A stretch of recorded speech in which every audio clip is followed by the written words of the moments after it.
Florida correctional officers' pay raises. Let's make something perfectly clear to our legislators, to our Secretary of Corrections, and to our Governor of Florida. Please don't play games with us.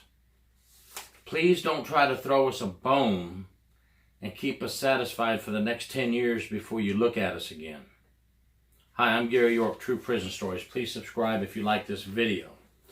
Let's talk about what's happening in Florida with correctional officers and pay raises. Let me get one thing perfectly clear first. Every article I've read this week on Governor of Florida, Secretary of Corrections are asking for more money to give correctional officers a pay raise. Thank you, but listen, it has to be something that we can bite on. Don't just throw us a bone and think we're going to be satisfied because of several things. Now, one thing I want to get clear first to the media out there, all the articles say Florida guards, Florida guards. Number one, let's start with respect. Legislature, media, everybody else here in Florida, let's start saying correctional officers, because that's what we are, correctional officers. We're not guards. This is something that's been talked about across the nation, but I'm just talking about Florida today. When we get the media and legislature to start respecting us and calling us correctional officers instead of guards, that will be one step in the right direction. The other thing is, it's been 10 years since Florida correctional officers have received any type of substantial pay raise or something that would be noticeable. Yes, in 2013, correctional officers in Florida got a little bite, just a little bone, nothing really to talk about, nothing to brag about. So, where is our salary today in 2020? Starting salary is around $33,500 in the state of Florida for a correctional officer who has to go through an academy, has to go through a lot of training, has to go through weapons training, self-defense training, 2 weeks of law, and all types of things within the academy itself. And later on, to get promoted in the Department of Corrections, they're asking for people to start earning degrees, associate's degrees, bachelor's degrees, master's degrees. Now, the tuition will be paid for by the state of Florida. That is one thing that's good. But let's just skip over to Central Florida and look at Polk County Sheriff's Office, where I just retired from. Now, I did half my career with the state and half my career with the Sheriff's Office. In many cases throughout the year, there's a $2,000 signing bonus. I got a $3,000 at the time I left the state and went to the jail. The $47,233.89 to start, topping out at $64,374.96 without a promotion. Without a promotion. You get promoted now, sergeant, lieutenant, captain, you're going to get more. You will get the tuition for college as well. Have to make a C or above, I believe. So, there's a difference between jail, working in a jail, and a prison. But let me ask you this. These inmates that I saw in the jail when I left the state, many of them were the same inmates that I saw at the prison I had just left. They're just going through that recidivism cycle. You know, they come out of the prison, they go to the jail. I'm walking through the jail in the dorm. Hey, CO, hey, CO. Same inmates, you know. So what is going to hold our correctional officers in the state facilities? I mean, come on. Okay, I understand that this new bill going into 2020, they're looking for about $90 million requested.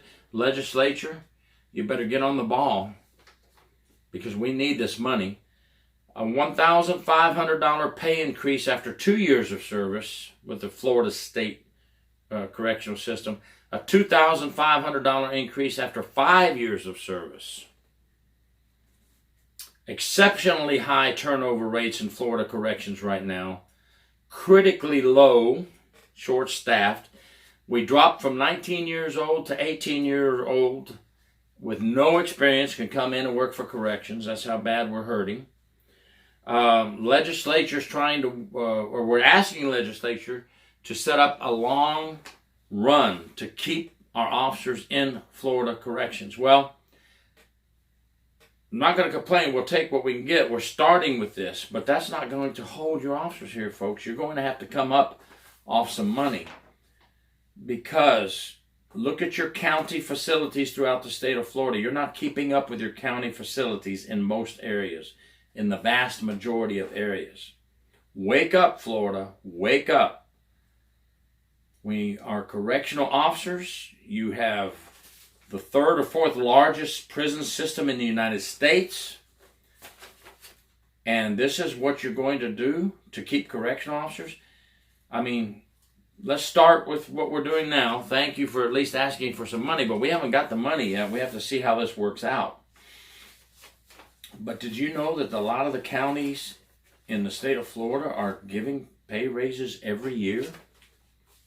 And, you know, sometimes they're substantial, sometimes they're 2%, 3%, sometimes they're 5 and 8% pay raise. Sometimes they're a $1,500 increase a year. But I'm sending you a message right now, Florida corrections leaders, Florida legislature. You got to fix this. You're going to have to fix this and look at this very seriously. Officers now are also not very happy. The majority. Now, there's some that like 8-hour shifts. Florida and many of the prison systems, many of the areas in Florida are going back to 8-hour shifts. A decision made by leadership that 8 hours would be better than 12. That's got a lot of officers also upset. Your county jails, vast majority across the state, are running 12-hour shifts. What does that do, 12-hour shifts? Well, it gives you 2 3-day weekends a month for everybody. You're not leaving some people stuck with Monday, Tuesday off, Wednesday, Thursday off, and they never get to see a weekend because seniority takes place in these 8-hour shifts. You're not driving to the facility as often, using your private vehicle, the oil, the gas, the wear and tear on your vehicle. I can name a lot of things. Now, for those people that like 8-hour shifts, they're going to be happy with that. But the vast majority want 12-hour shifts. And if you're going to take that away from them, now you're also having officers' eyes stray. What do I mean by Florida state correctional officers' eyes are straying? They're looking maybe at some of these county jails. I make more money. I'm still dealing with inmates. System's a little different. The setup a little different, but you're still going to deal with the inmates every day. You're still going to get spit at. You're still going to have some assaults. You're still going to have all the things that you have in a state prison. But if you have to deal with that anyway, okay, I'm not advocating for the county. I actually enjoyed working for the state, but at the time we had a crooked Secretary of Corrections who ended up in prison, and I was not happy, and I actually retired with more money. Okay, I retired with a better pension with the county than I did the state prison system, so I'm glad I made the move. Okay, but listen, if you're happy, things aren't greener on the other side of the fence. I'm going to tell you right now, it's not greener on the other side of the fence in the county jail. You're still going to have all the issues you have with the state prison. Just better paying 12-hour shifts. But if you're happy where you're at, I'm telling you, just stay with the state. Don't make yourself go through a lot of things and then wish you were back with the state. This is a decision you have to make up in your own mind. I'm just throwing out there the facts and the truth. Sometimes the truth is hard to handle, but that's the way it is. So, here's the facts. I wanted to have this paper so I could go through my notes, but listen, let's get our Florida correctional officers the respect they deserve and the money they deserve, or you will not keep them, and your long-term goals won't be satisfied.